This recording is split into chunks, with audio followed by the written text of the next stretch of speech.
लक्ष्मी जी का आगमन हो गया। तत आरभ्य नंद से ब्रज सर्व समृद्धमान। लक्ष्मी के आते सब समृद्ध अनुभव करने लगे, सब स्वस्थ अनुभव करने लगे, सब दिव्य अनुभव करने लगे, परिपूर्ण अनुभव करने लगे, परिपूर्ण संतुष्ट। मन कई बार संतुष्ट नहीं होता, मन कई बार संतुष्ट तो हो जाता है, तृप्त अनुभव नहीं करता अपने को तृप्त। ये तृप्ति पता है कब आती है, परिपूर्णता कब आती है? जब इंद्रियां छक जाएं। छक माने खा पी के थक जाएं, खा पी के माने अब नहीं चाहिए, अब बिल्कुल नहीं चाहिए, बस बहुत हो गया। महापुरुषों का कहना है कि भगवत प्राप्ति के बाद ही तृप्ति आएगी। महाप्रभु वल्लभाचार्य जी का सिद्धांत है, वो है शुद्धाद्वैत का सिद्धांत। शुद्धाद्वैत वो ऐसा कहते हैं, तुष्टि पुष्टि संतुष्टि भक्ति से ऐसे बढ़ती है, तुष्टि पुष्टि संतुष्टि। जैसे एक एक ग्रास से, ऐसे भोजन के एक एक आप ग्रास कौर लें तो उससे तुष्टि पुष्टि संतुष्टि होती जाती है। बहुत भूख में जब आप भोजन कर रहे होते हैं तो पहला दूसरा चौथा पांचवा छठा और 10वां 50वां कौर आपको संतुष्ट करने लगता है, पर एक स्थिति आती है कि तृप्त हो गए। वैसे भक्ति आप में पुष्टि लाती है, पुष्टता लाएगी, तभी आप जीत सकेंगे, तभी आप तृप्त हो सकेंगे। और वो आती है माधुर्य से, मुग्धता से, उनके स्वरूप से, उनके आनंद से। इसलिए भगवान की भक्ति में वल्लभाचार्य ने हर चीज को मीठा माना। मधुराधिपतये रखिलम मधुरम, उनकी हर चीज मीठी है, वो पवित्र है, दिव्य है, अनुपम है, उदात्त है, उसमें आनंद है। इसलिए उनके सिद्धांत का नाम है शुद्धाद्वैत। एक सिद्धांत है द्वैताद्वैत, एक है द्वैत, एक है विशिष्टाद्वैत, और एक सिद्धांत का नाम है अद्वैत, कि सब एक ही है। पर विशिष्टाद्वैत और ये द्वैताद्वैत, शुद्धाद्वैत भगवान की विविध लीलाओं का, उनके रस का, माधुर्य का, उनकी शक्ति विभूति का वर्णन करते हैं कि उनसे निकली विभूतियां।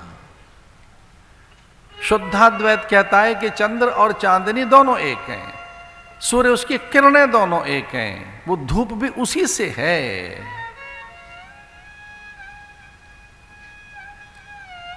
सुखदेव मुनि बड़ी सुंदर सी बात कहते हैं कि गोपांगनाओं के बीच में रमा धरती में क्रीड़ा करने लगी, खेलने लगी। लक्ष्मी जी धूल धूसरित हो गई। वो ब्रज की रज कणिकाओं से, ब्रज की मृद कणिकाओं से, ब्रज की धूल से अपने को स्नात कर रही हैं, स्नान कर रही हैं कि कृष्ण यहां खेलेंगे। इसलिए अपनी सौत से कहने लगी, मैं अब तू एक हो गए। सौत ने कहा कि मैं तुझसे ही हूं, तेरे बिना मेरा कोई अस्तित्व नहीं है। तो श्रीपुर में रहती है, मैं भूपुर में रहती हूं, मैं धरा, मैं यहां रहती हूं, इस लोक में, तू परलोक में रहती है।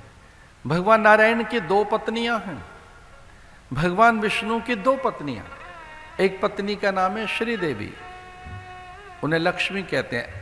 रमणा जो भगवान को आनंद प्रदान करती हैं, ऐश्वर्य प्रदात्री हैं लक्ष्मी जी, उनका नाम श्री है। भगवान की पहली पत्नी का नाम है श्री देवी। और जब भगवान लीला करने आते हैं धरती पर तो एक और पत्नी सहायक बन जाती है, उसका नाम है भूदेवी, धरती माता। ये धरती माता विष्णु भार्या है, ये भगवत भार्या है। इसका यही परिचय है शास्त्रों में। विष्णुर पत्नी नमस्तुभ्यम पाद स्पर्श क्षमस्व में। नमो ब्रह्मण्य देवाय गौ ब्राह्मण हिताय च जगद्धिताय कृष्णाय गोविंदाय नमो नमः। गोविंद गोपाल किन के लिए आए हैं? वो भी गोकुल में, वो भी गोप ग्वाल बालों के बीच में, अरे वो भी गोपांगनाओं के मध्य में। किन के लिए आए? गौ के लिए। गौ ब्राह्मण हिताय च। ये गोपियां चर्चा कर रही हैं, गोप ग्वाल बाल चर्चा कर रहे हैं, कह रही हो क्या गया हमारे बीच में, ये क्या हो गया? नंद के आनंद भय, ये चर्चा नहीं कर रहे हैं नंद के छोरा भय है, नंद के लड़का हो गया, नंद ने पुत्र को जन्म दिया है नंद भवन में। नंद यशोदा के यहाँ क्या हो गया? नंद के आनंद भय, आनंद हो गया। आनंद अलौकिक है, धर्म भी अलौकिक है। धर्म की रक्षा के लिए सच्चिदानंद का आगमन। नंद के घर में नंदनानंद नंद, नंद के घर में नंद नंदनानंद, नंद नंदनानंद, नंद के नंदन आनंद हैं, नंद नंदनानंद। तो नंद नंदनानंद जो नंद के नंदन हैं, अब जो आए हैं ये हैं कौन? नंद नंदनानंद, ये आनंद हैं, अखंडानंद हैं, पूर्णानंद हैं। आनंद हो गया। दशरथ पुत्र जन्म सुनिकाना, मानो ब्रह्मा नंद समान। मध्याह्न में दोपहर में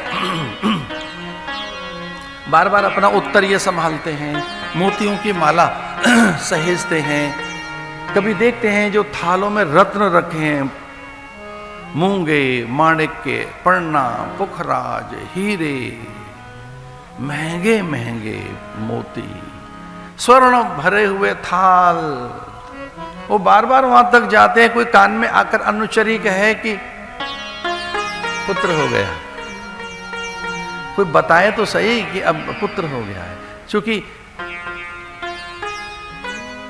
कौशल्या, कैकेयी, सुमित्रा प्रसूति का गृह में है।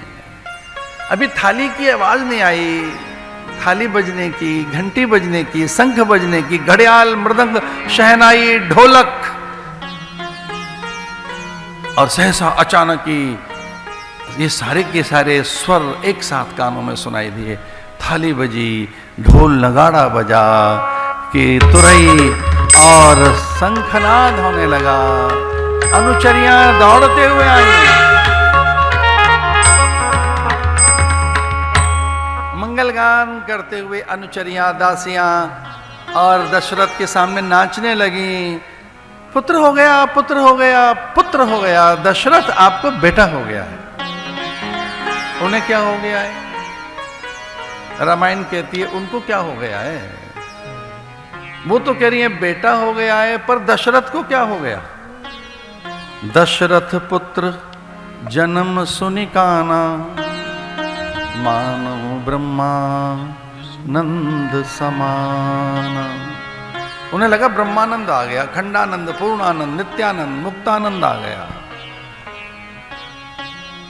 कुछ महात्मा भगवत भाव में रहते हैं, इसलिए वो दास लगाते हैं अपने नाम के आगे, रामदास, हरिदास, कल्याणदास। और कुछ उनके आनंद में रहते हैं तो वो आनंद लगाते हैं, नित्यानंद, मुक्तानंद, विवेकानंद, अवधेशानंद। वो नाम के आगे आनंद, उनके आनंद लगता है, भगवान में लीन रहते हैं, वो भगवत भाव में लीन रहते हैं, इसलिए आनंद में बस आनंद लगेगा उनके नाम के साथ। वो उनकी महिमा में खोए रहते हैं, कहते हैं हम दास हैं, तू ही महान है, तेरा ही सर्वत्र ऐश्वर्य है, तू विराट है, तू अनंत है। तो वो दास लगाते हैं नाम के आगे।